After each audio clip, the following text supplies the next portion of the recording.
jërë ngeen jëf ñu ngi leen di jaajëfal ci topp geek bàyyi xel gi mbokk internet yi safo di seetaan Vision Média.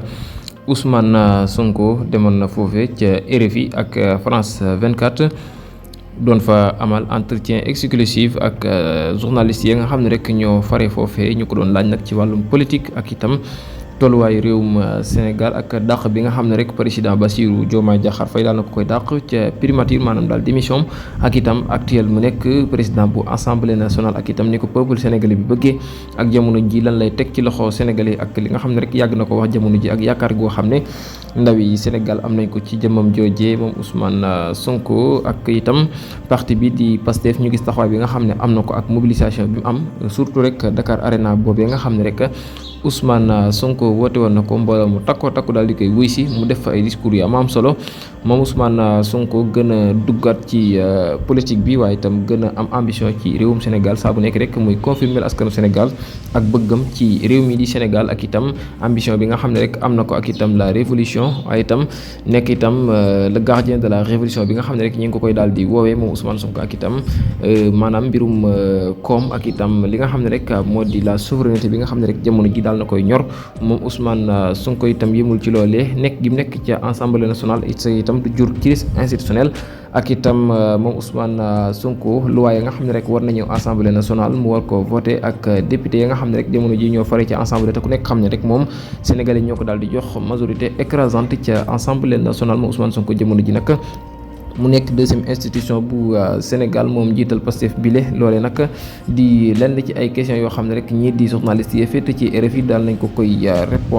koy posé mu indi ci ay tontu yu am solo dañuy dem ñu teewlu kàddu yi nga xam ne rek Ousmane Sonko daal na ko ci indi comme leeral waaye itam daal nañ koy laaj lu jëm ci mbirum homosexuel bi nga xam ne rek jamono ji daal nay jur coow ci réew mi di Sénégal waral ay beaucoup d'arrestation maanaam daal vague d'arrestation bi nga xam daal nañ koy nemmeeku ci mbirum borom ñaari tur yooyee ñoom tubaab yi nag di journaliste daal nañ ko laaj ca mbir ma dañuy àndandoo aimé vidéo bi partagé ko waaye itam dugg ci commentaire yi jox suñu avis nanu dem teewlu lenn ci ay réponses yi nga xam ne Ousmane Sonko indi na ko ci yooyu question nanu dem teewlu ji ko. Centaines d'arrestations, on regarde les téléphones portables des gens. Pourquoi cette chasse aux homosexuels au Sénégal? Il n'y a pas de chasse aux homosexuels. Vraiment? Il y a une loi sénégalaise qui date de plus de 30 ans. Vous semblez vouloir faire croire que c'est une loi nouvelle. Non. C'est les peines qui ont été corsées. La loi est là depuis l'époque du président Léopold Sédar Senghor, avec les mêmes incriminations de la pratique de l'homosexualité. Donc la loi, elle n'est pas venue avec nous. Elle est là. Ces arrestations. Il y a eu des arrestations dans le passé, rappelez-vous. Dans le passé, il y a eu des arrestations et les arrestations ont démarré avant le vote du durcissement des peines pour l'homosexualité, rappelez-vous. Et c'est parti de deux choses. Le phénomène, la pratique de l'homosexualité associée à la transmission volontaire du VIH.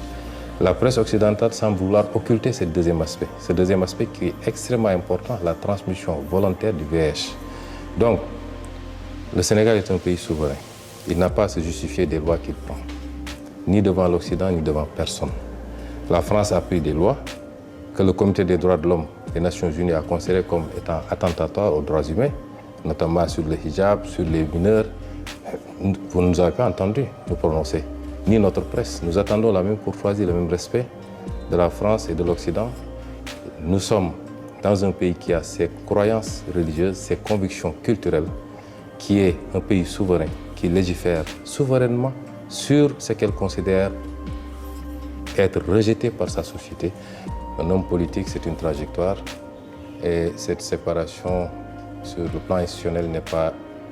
l'aspect le plus marquant de ma carrière politique en réalité. Et je pense qu'aujourd'hui, je dois remercier d'abord le peuple sénégalais d'avoir porté la confiance sur un candidat que moi-même j'ai désigné et ensuite d'avoir renouvelé cette confiance en nous donnant cette majorité écrasante à l'Assemblée nationale et par anticipation en me désignant à la tête de cette prestigieuse institution. Désormais, mes énergies vont être concentrées à donner à cette institution-là le rôle et la place qui est la sienne. Après, je pense que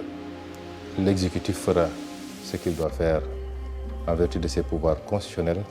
Le législatif le fera de manière complémentaire parce que nous avons tous cette obligation de travailler à la réussite de ce mandat qui est notre mandat en réalité. Donc je ne vais pas m'en dédouaner. J'ai été Premier ministre pendant 2 ans. Mon bilan parle pour moi-même et je souhaite pour le reste de ce mandat qu'il y ait tout le succès pour le bonheur du peuple sénégalais. mu nekkoon ay questions yu am solo ya nga xam ne rek moom Ousmane Sonko doon na ko répondre waaye nag noonu la daal di jaaree ci suuf remercier askanu Sénégal ci seen taxawaay ak itam confiance bi ñu am jëme ci jëmmam joojee ak itam mobilisation bu takko bi nga xam ne rek daal nañ koy def surtout rek foofee ca Dakar Arena ginnaaw woote boobee ñu jëmbalaat Pastef waaye itam gën a ñaaxaat ñi nga xam ne rek jamono ji ñoo nekk ci réew mi te itam bëgg luy soxali Sénégal loolu lépp rek daal na ci ñoom Ousmane Sonko nag daal di remercier les Sénégalais massivement ci seen taxawaay ak seen confiance bi nga xam ne rek am nañ ko ci moom noonu itam Ousmane Sonko la gën a dëggalaat ak àndam ak Sénégalais ak itam bëggam réewum Sénégal ak ndawi Sénégal ak itam di leen ñaanal jàmm ak yërmande sunu borom moom Ousmane Sonko ba yéene ji nga xam ne rek jamono ji ñëpp commencé nañ am ko ci jëmmam jooje yaakaar bañ a tas benn yoon moom Ousmane Sonko saa bu nekk rek muy dëggal ak bëggam Sénégal ak itam li nga xam ne rek moo di la souveraineté saa bu nekk rek dafay def discours yoo xam ne rek c'est même discours mooy li ñuy naka la ñuy def rek ba Sénégal gi nga xam ne rek jamono ji ñoo ko daal di bokk mu nekk Sénégal goo xam ne gu prospère lay doon waaye itam Sénégal goo xam ne rek gunu jox gëdd lay doon Sénégal goo xam ne rek gunu bàyyi xel ci réewi Afrique yi lay daal di doon moom Ousmane Sonko nag ñëw na ci mbirum borom ñaari tur yi nga xam ne rek jamono ji moo daal di lëmbe réew mi ndax tubaab mel nañ rek lu ni mel daf leen a jaaxal lool maanaam daal daan yi nga xam ne rek Ousmane Sonko daal na ko ci tegoon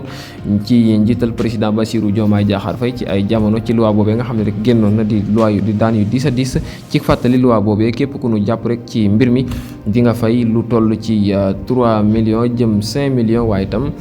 tëdd rek lu toll ci 5 ans jëm 10 ans mu nekk nag ay loi yoo xam ne daal nay tomboon ci mbirum borom ñaari tur yooyee Ousmane Sonko ñëwaat na ci nag di wax ne rek sunu aada ak sunu cosaan daal mayunu benn yoon ñuy dund mbir mu ni mel te itam loolee lu nu war a jëlee ci réew mi la ndax nekkul lu baax benn yoon nekkul itam lu rafet moom Ousmane Sonko loolee gën na ko dëggalaat foofee ca France 24 mu nekk nag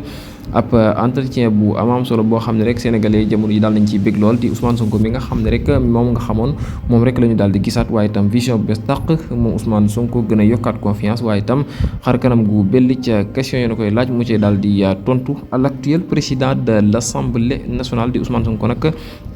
demoon ca RFI ak France 24 doon fa amal li nga xam ne rek moo di entretien exclusif seqoon ko ak journaliste yi féete woon foofee question réponse yu am solo ñëw nañ ci mbirum actualité ak politique bi fi mu toll jamono ji ak itam lim dikk askanu Sénégal ndax dana ci dem waaye itam ñëw nañ ci laaj ko candidature 2029 ak bu Bassirou Diomaye Diakhar Faye waaye nag la mu xam ne rek moo di parti bi mooy choisir nanu bàyyi ba àgg ca bu nu ca àgg rek des na ci daal di wax moom Ousmane Sonko mu mel ni rek lii ak leneen bokk na ci la nga xam ne rek moom daal na koy xamle foofee ci devant journaliste yooyee mu nekkoon entretien bu am solo mbokku internet yi safoo di bàyyi xel Vision Médias ñu ngi leen di jaajëfal ci topp geek bàyyi xel gi wéy leen abonné activer cloche notification yi ngir rek di mën a am suñuy xabaar